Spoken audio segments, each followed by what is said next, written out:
तो अभी हम हैं दिल्ली में और दिल्ली में हमने रैपिडो बुक कर लिया है और इसी रैपिडो से आज हम न्यू दिल्ली रेलवे स्टेशन जा रहे हैं। क्यों जा रहे हैं आपने यहाँ पे थंबनेल में देख लिया होगा और साथ ही साथ यहाँ पे आपने डिटेल देख लिया होगा कि अभी आज हम जा रहे हैं नई दिल्ली से उज्जैन।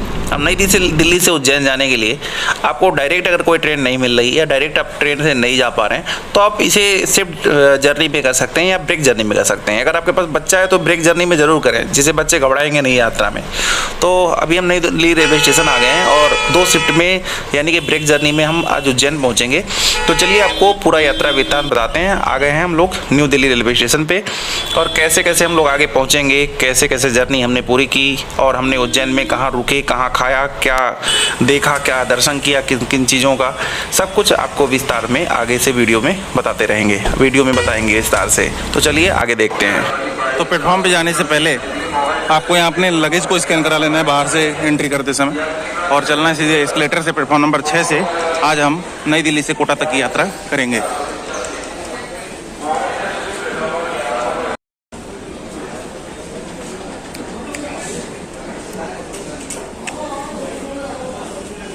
तो हमारी ट्रेन 20-452 और नंबर 4 से चल के और कोटा के सोगरिया तक जाएगी। उस ट्रेन से भी हम लोग यात्रा करने वाले हैं। 7:10 पे ये ट्रेन नई दिल्ली के प्लेटफॉर्म नंबर 4 से आज रवाना होने वाली है। तो ये ट्रेन सोगरिया नई दिल्ली कानपुर सेंट्रल तक अप डाउन करती है।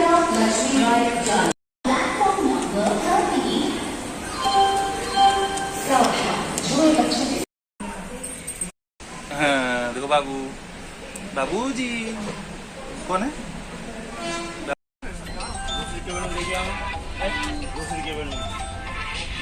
तो हमारी ट्रेन की रफ्तार इस समय 110 किलोमीटर प्रति घंटा है और अभी हम पहुंच गए हैं मध्य प्रदेश में। और मध्य प्रदेश के रणथंभौर टाइगर रिजर्व का आपने नाम सुना होगा और रणथंभौर के नाम से रेलवे स्टेशन भी है जो कि सवाई माधोपुर में ही पड़ता है।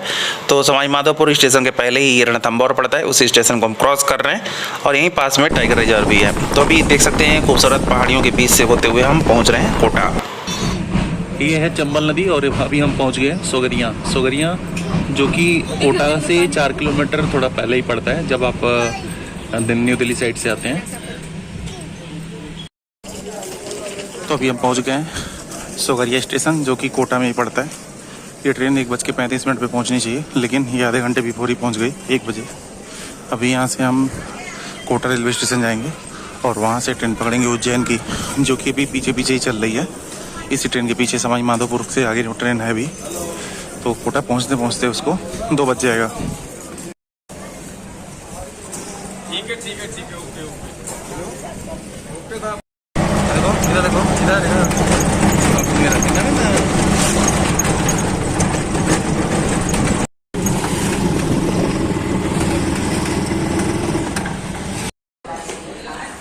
तो ये आ गए कोटा जंक्शन के प्लेटफॉर्म नंबर 1 पे।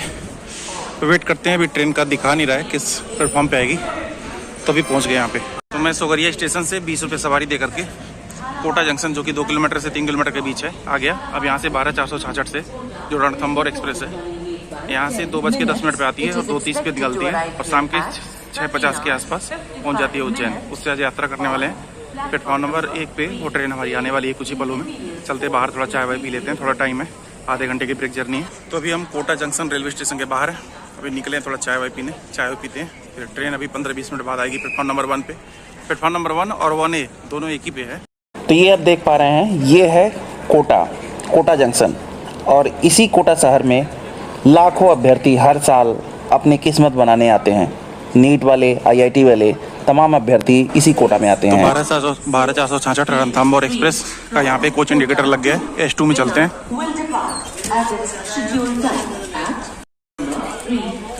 आज ये गाड़ी प्लेटफॉर्म नंबर 2 से जाएगी। तो चलते हैं, प्लेटफॉर्म नंबर 2 पहुंच गए। फिलहाल अभी यहाँ रिनोवेशन का काम चल रहा है काफ़ी सारा।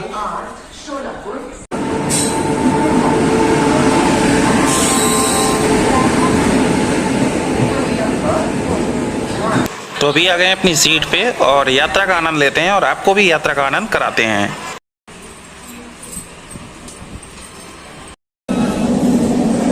तो अभी हम राजस्थान में ही हैं। जैसे ही झालावाड़ पार करेंगे तुरंत ही राजस्थान और मध्य प्रदेश का बॉर्डर वहीं से शुरू हो जाता है। झालावाड़ पाटन के आगे से झालावाड़ डिस्ट्रिक्ट। तो अभी आप खूबसूरत सा नज़ारा आप देख पा रहे हैं अरौली रेंज, जो कि कोटा के एक तरह से कह सकते हैं अभी कोटा और बूंदी के बीच में है। इसके बाद बूंदी डिस्ट्रिक्ट साइड में पड़ेगा, उसके बाद आगे झालावाड़ साइड पड़ेगा। तो हेलो दोस्तों, अभी पहुंच गए हैं नगदा। यहाँ से 55 किलोमीटर और रह गया है, जो कि उज्जैन की दूरी अभी यहाँ से 55 किलोमीटर की है। यहाँ पे ट्रेन 6:30 पे पहुँचनी चाहिए, लेकिन 6 बजे में 1-2 मिनट कम था तभी पहुँच गई। लगभग आधे घंटे पहले हमारी ट्रेन आके नगदा में रुक गई है। तो आधे घंटे तो ऐसे ही रुकनी है ट्रेन, मतलब 20 मिनट, 6:20 में यहाँ से चलेगी। तो हम लोग 7:10 पे पहुँचने चाहिए उज्जैन। तो हमें लगता है 7 बजे के अंदर अंदर पहुँच जाएंगे, क्योंकि 55 किलोमीटर की दूरी है और यहाँ से नेट जो है लगभग 40 मिनट से 50 मिनट का समय रहेगा। तो अभी ट्रेन आकर के रुकी हुई है, अभी थोड़ा सो गए थे और उज्जैन पहुँचेंगे। आपको हम बता दें, नई दिल्ली से उज्जैन जाने के लिए आपको ट्रेन नहीं मिल रही है। तो जैसे हम 2 ट्रिप में आए हुए हैं, अगर आपके पास फैमिली है, छोटा बच्चा है, तो आप नई दिल्ली से चले आइए सोगरिया। एक ट्रेन चलती है नई दिल्ली से सोगरिया के लिए, सुबह 7:10 पे चलती है नई दिल्ली से सोगरिया। दोपहर में 1:30 बजे पहुंच जाती है। फिर सोगरिया से जो है कोटा, आपको ऑटो या रिक्शा जाना होगा, जो कि 20 रुपये पर सवारी लेते हो। और उसके बाद आप कोटा से फिर ये ट्रेन 2:30 पे पा जाएंगी और ठीक 7:10 पे आप उज्जैन पहुँच जाएंगे। ये रही हमारी ट्रेन जो आकर के यहाँ रुकी हुई है नगदा में। तो फाइनली ट्रेन 7:15 पे मात्र 5 मिनट की देरी से, जो कि ऑर्डर पे खड़ी थी, देरी नहीं मानेंगे, अभी प्लेटफॉर्म नंबर 1 पे महाकाल नगरी उज्जैन में पहुंच चुकी है। अब यहाँ से चलते हैं, कोई अच्छा सा रूम लेते हैं, दर्शन करते हैं। तो उज्जैन रेलवे स्टेशन से हम लोग नीलकंठ द्वार पर जाएंगे और वहाँ काफ़ी सारे होटल हैं, होटल लेंगे। तो 20 रुपये प्रति सवारी दे करके हम लोग नीलकंठ द्वार जा रहे हैं। नीलकंठ द्वार के ठीक सामने यहाँ देख सकते हैं एक नीलकंठधारी होटल है, इसमें मैंने रूम ले लिया है। 700 में रूम लिया है, 3 लोग रहेंगे। चल के आपको अंदर से दिखाते हैं रूम कैसा है। तो अभी देख सकते हैं ये नीलकंठ द्वार है और ठीक सामने ये होटल है। ये नीचे रेस्टोरेंट भी खुल गया है। पहले ये होटल का नाम दूसरा था, मैंने पिछले वीडियो में आपको दिखाया था, इसी होटल में रुक करके। अभी ये होटल शायद दूसरे के हाथों बिक गया है, वो होटल कहीं और चला गया। फिलहाल लोकेशन वही है, तो रूम भी वही होगा। तो मैं आपको रूम दिखा देता हूँ। ये है रूम, ठीक है, डबल बेड का रूम है। 3 लोग आराम से, बड़े आराम से सो सकते हैं। मेरे साथ एक बच्चा भी था, तो वो भी आराम से इसमें सो गया। काफ़ी लंबाई चौड़ाई है। ये रूम था 700 का और मैंने रात में इसे 8 बजे लिया था। सुबह मुझे इसे 10 बजे चेकआउट करना था। तो ये सुंदर दृश्य आप नीलकंठ द्वार का हमारे रूम से देख पा रहे हैं। यहीं से सुबह 6 बजे एंट्री होती है, रात के 9:30 बजे तक लास्ट एंट्री होती है। 10:30 बजे लास्ट रात में आरती होती है, फिर सब लोग बाहर हो जाते हैं। 10 बजे गेट बंद होने लगता है। तो अभी हम अपने बच्चे और परिवार के साथ नहा धोकर एकदम रेडी हैं महाकाल दर्शन करने के लिए। जैसे आप नीलकंठ द्वार से आगे बढ़ेंगे, तो ये है महाकाल कॉरिडोर। हम लोगों ने नीलकंठ पथ से यहाँ से एंट्री किया है। वो जो सामने देख पा रहे हैं वो पार्किंग है। इधर भारत माता मंदिर है और ये है ये भारत माता मंदिर जो झंडा लहरा रहा है। और आगे ही बस मारुति की बुकिंग होती है और राइट मुड़ेंगे हम लोग तो चले जाएंगे महाकाल के दर्शन करने के लिए लाइन में। 9:30 बजे तक एंट्री होती है इस नीलकंठ पथ से। 10:30 बजे लास्ट आरती होती है महाकाल की, उसके बाद दर्शन फिर सुबह होते हैं। तो ये है भारत माता मंदिर और इसी के ठीक पीछे महाकाल का मंदिर है। तो यहाँ देख सकते हैं नरसिंह भगवान का, यहाँ पे आपको प्रतिमा दिख जाएगा।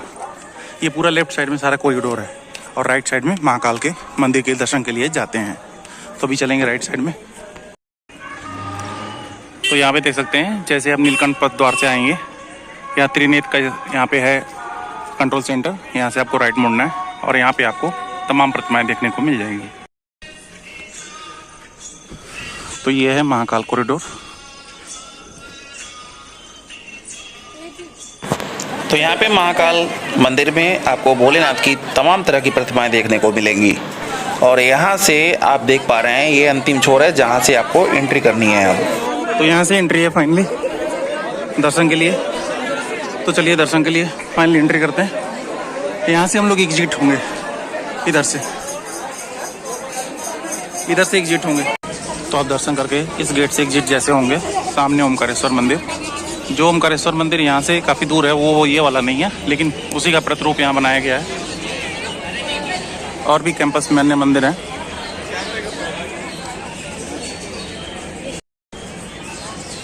तो ये देख सकते हैं महाकाल का जो भक्त है यहाँ पे महाकाल को प्रणाम करते हुए सो रहा है।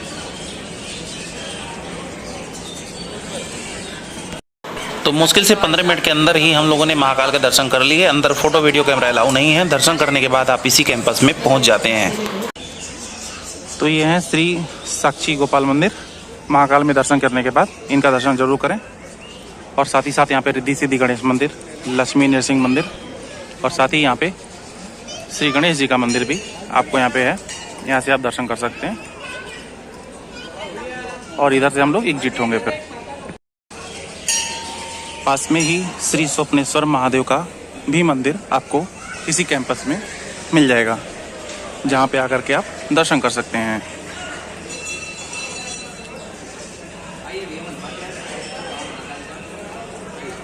जय बोले बाबा। जब आप बाहर की तरफ निकलेंगे तो आपको ये मंदिर कुछ सुनहरा ऐसा दिखेगा। मम्मा पापा बाबा। तो नीलकंठ द्वार के ठीक सामने जो हमारा होटल था उसी के बगल में आदि योगी किचन करके, आदि योगी रेस्टोरेंट करके, जहाँ पे पिछली बार भी हमने खाना खाया था और इस बार भी हम आ गए हैं। तो ठीक ठाक है। आप 220 रुपये में ये जो है महाराजा थाली ले सकते हैं, जिसमें आप सफिशिएंट है इसमें खाने को, आप खा सकते हैं।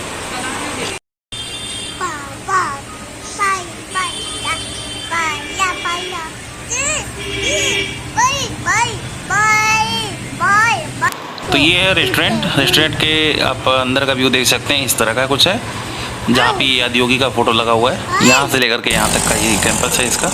और ये बाहर ठीक आप नज़ारा देख पा रहे हैं आदि योगी रेस्टोरेंट के ठीक सामने नीलकंठ द्वार का। तो अभी सुबह हो चुकी है और सुबह हम लोग आ गए हैं अमृत तुल्य के वहाँ चाय पीने, जो कि उज्जैन में काफ़ी फेमस है, जो कि महाकाल चौराहे पे है। यहाँ पे 20 रुपये कप दे करके हम लोगों ने चाय पिया। इस तरह से यहाँ पे कुछ बना हुआ है और यहाँ पे देख सकते हैं ये कुछ नज़ारा है यहाँ का, जो कि इस चाय की दुकान का देख सकते हैं। इस चाय की दुकान का नाम पूरा लिखा हुआ है। और ठीक उससे थोड़ा सा आगे आप बढ़ेंगे तो जैन श्री नाश्ता पॉइंट पे कचौड़ी आपको 15 रुपये की मिलेगी, जो कि काफ़ी अच्छी लगती है, काफ़ी मिनट रहता है। वहाँ भी आप जा करके कचौड़ी खा सकते हैं। बगल में जलेबी मिलती है, ठीक इन्हीं की दुकान है। देख सकते हैं कितनी संख्या में लोग आए हुए हैं खाने के लिए। तो अभी हम लोगों ने एक ऑटो रिजर्व किया है, जो कि हम जा रहे हैं यहाँ से आज काल भैरव का दर्शन करने। चूँकि महाकाल के मंदिर से लगभग 7 किलोमीटर की दूरी पर काल भैरव का मंदिर है। महाकाल का दर्शन करने के बाद काल भैरव का दर्शन जरूर करें। ज़्यादा लोग ये कहते हैं काल भैरव का दर्शन करने के बाद महाकाल का दर्शन करना चाहिए। तो आपको जो सही लगे, मतलब दोनों मंदिरों का दर्शन करना अनिवार्य है, तभी जा कर के आपकी जो दर्शन है पूरी होती है, इच्छाएं जो हैं पूरी होती हैं, जो आप मांगते हैं ईश्वर से वो पूरा होता है। तो अभी देख सकते हैं काल भैरव मंदिर में प्रवेश द्वार पे भी हम लोग पहुंच चुके हैं। यहाँ से जैसे आप मंदिर गेट में प्रवेश करेंगे, यहाँ से लेकर के और जहाँ तक लाइन लगती है, जहाँ से लाइन प्रारंभ होती है, वहाँ तक आपको प्रसाद की दुकानें मिल जाएंगी। तो कहीं से भी आप प्रसाद ले सकते हैं। 50 रुपये की प्रसाद की एक जो है थैली आपको दी जाती है, जिसे आप लेकर के अंदर जा सकते हैं। तो देख सकते हैं यहाँ से लाइन शुरू होती। तो आज भीड़ काफ़ी कम थी, तो सीधे हम लोग मंदिर तक पहुँच गए। यहाँ देख सकते हैं श्री काल भैरव मंदिर दर्शन के लिए सारे भक्तगण यहाँ पे उमड़े हुए। तो यहाँ भी हम लोग मात्र 10 से 15 मिनट के अंदर काल भैरव का भी दर्शन कर लिए और यहाँ से फिर अब आगे की ओर बढ़ेंगे। तो अभी हम हैं देवास बस स्टैंड पे और यहाँ से आपको लगभग पूरे ऑल ओवर इंडिया में, मोटा कह सकते हैं ऑल ओवर इंडिया में, हर जगह के लिए बसें मिल जाएंगी। अगर ऑल ओवर इंडिया नहीं मिल रही है तो कनेक्टिंग जरूर मिल जाएंगी। तो ये जो देवास बस स्टैंड है, ये रेलवे स्टेशन के मान लीजिए कैंपस से हम सटे ही है, 100-200 मीटर मान लीजिए। तो आज हम जिस समय शताब्दी बस से ट्रेवल करेंगे वो रात के 8 बजे से देवास बस स्टैंड से चलेगी और लखनऊ 9, 9:30 या लगभग 10 बजे के बाद ही पहुंचेगी। तो वेट करते हैं, अभी 6 बज रहे हैं, 2 घंटे का समय शेष है। तो समय शताब्दी के जो ट्रेवल्स हैं, ये धर्मेंद्र ट्रेवल्स हैं, जो कि यहाँ पे देख सकते हैं महासागर के नाम से भी है। तो ये आ गई अपनी बस 15 मिनट की देरी से। 8 बजे आनी थी। फिलहाल बस मैंने 6:30 की बुक की थी, लेकिन 8 बजे टाइमिंग उसमें ट्रांसफ़र होके हुआ था। तो अभी चलते हैं फाइनली बस में। तो जैसे ही बस में एंट्री करेंगे, ड्राइवर की केबिन के ठीक पीछे वॉशरूम मिल जाता है और जैसे आप एंट्री करेंगे ये सारा व्यू है और चलते हैं केबिन में अपने। बेटा केबिन में देख सकते हैं यहाँ पे इस तरह की कुछ व्यवस्था है। यहाँ पे 2 स्लॉट दिए गए हैं एसी के और बाकी कुछ नहीं है। एक स्लॉट है इधर मोबाइल चार्ज करने का। स्टैंड कोई नहीं है यहाँ पे दिया हुआ। एक बस कर्टेन है इधर और इधर एक कर्टेन है। कोई इधर स्लाइडर नहीं दिया जैसे कि पिछली बस में दिया था। तो ठीक ठाक है।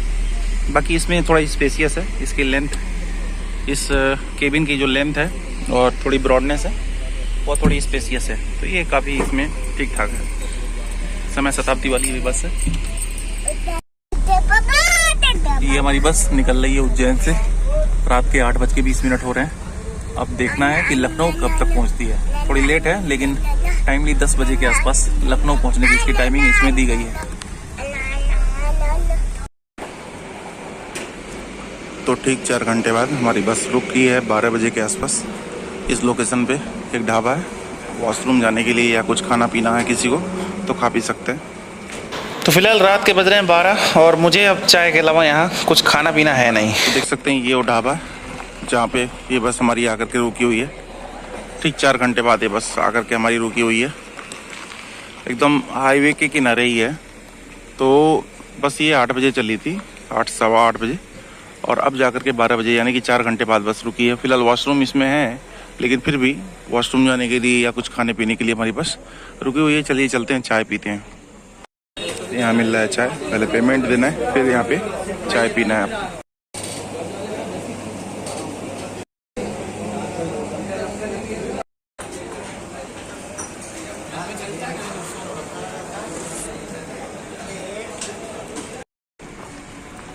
तो उज्जैन से हमारी बस लगभग 8:15 के आसपास चली थी। तो 164 किलोमीटर के बाद यानी कि लगभग 3.5 घंटे के आसपास ये कवर करने में लग गई है। 4 घंटे मान के चल सकते हैं, 3.5 से 4 घंटे के बीच।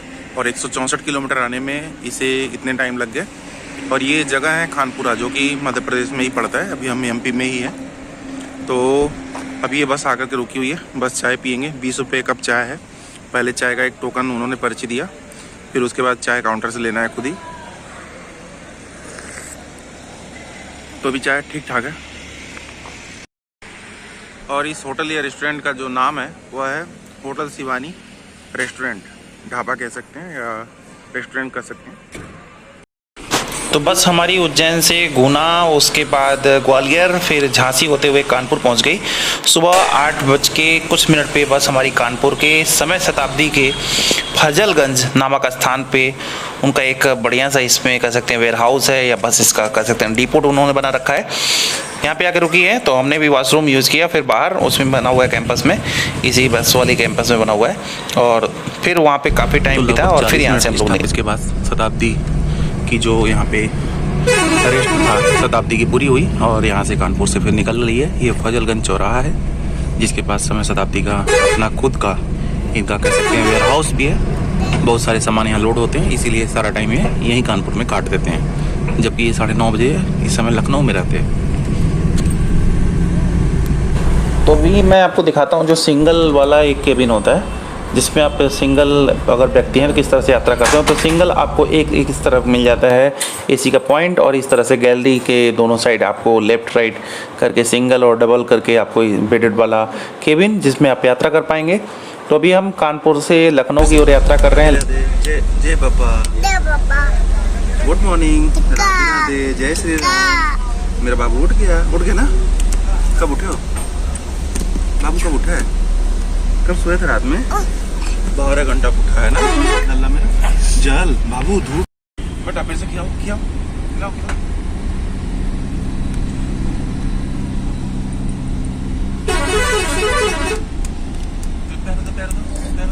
प्यार दो।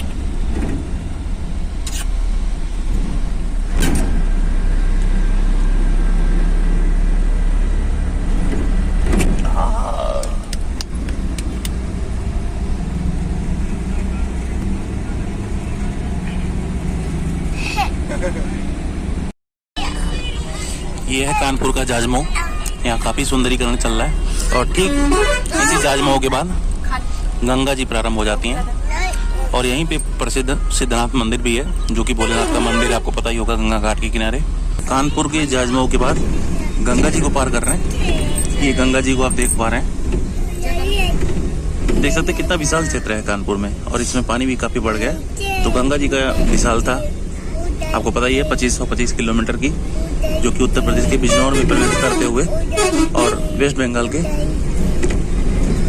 क्षेत्र में जाकर के गंगा सागर में अंतिम रूप लेती हैं। जबकि देवप्रयाग में भागीरथी अलकनंदा का मिलन होने के बाद से गंगा जी का निर्माण होता है। यह गंगोत्री के भागीरथी नामक नाम से प्रचलित हैं, जो कि गंगा जी के नाम से भी वहाँ जानी जाती हैं। देख सकते हैं यहाँ कुछ नाविक नाव भी चला रहे हैं मछली वगैरह मारने के लिए या अपना जीवन यापन करने के लिए। ये जो देख पा रहे हैं आप, ये लखनऊ एयरपोर्ट है। अमौसी एयरपोर्ट के नाम से भी जाना जाता है और चौधरी चरण सिंह इंटरनेशनल एयरपोर्ट के नाम से भी इस एयरपोर्ट को जाना जाता है। देख सकते हैं हमको फ्लाइट्स वगैरह दिख रही होंगी खड़ी हैं हैंगर में। तो ये पूरा रनवे एरिया है जो आप देख पा रहे हैं, जो सिग्नलिंग वाला सिस्टम दिख रहा है। ये भी हम लोग पहुंच चुके हैं। तो ये है चौधरी चरण सिंह इंटरनेशनल एयरपोर्ट। इधर डोमेस्टिक है और उधर आपकी जो है वह इंटरनेशनल वाला टर्मिनल है। तो दोनों टर्मिनल नहीं है, पास में ही मेट्रो स्टेशन भी है। यहाँ पे मेट्रो से आप सीधे एयरपोर्ट के एकदम गेट तक पहुँच सकते हैं। ये है ट्रांसपोर्ट नगर मेट्रो स्टेशन।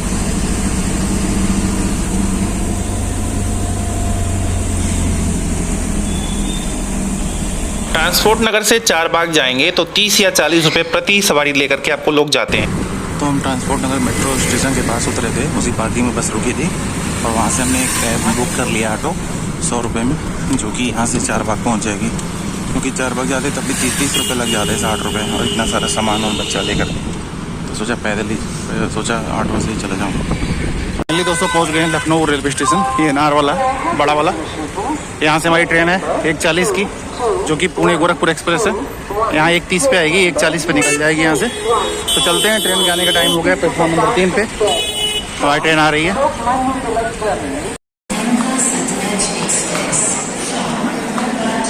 तो हमारी train 15:30 Pune to Gorakhpur express platform number 3 पे आनी थी, अचानक चेंज होकर प्लेटफॉर्म नंबर पहुँच गए गोरखपुर। कहाँ पहुँच गए बेटा? गोरखपुर। हमारी ट्रेन पहुंच गई है गोरखपुर के प्लेटफॉर्म नंबर 8 पे और अभी हम उतरने वाले हैं।